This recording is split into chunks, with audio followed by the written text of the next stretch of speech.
Вот здесь черепашки. Да, с другой стороны пруд обошли.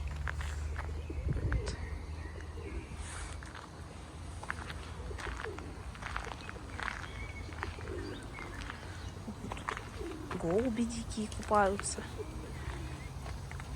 Черепахи. Ой, они прям на берегу.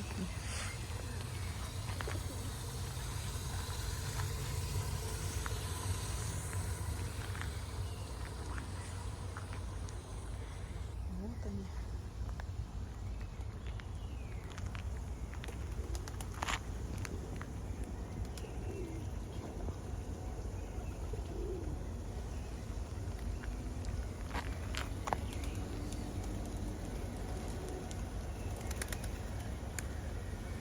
Вот такие птицы живут.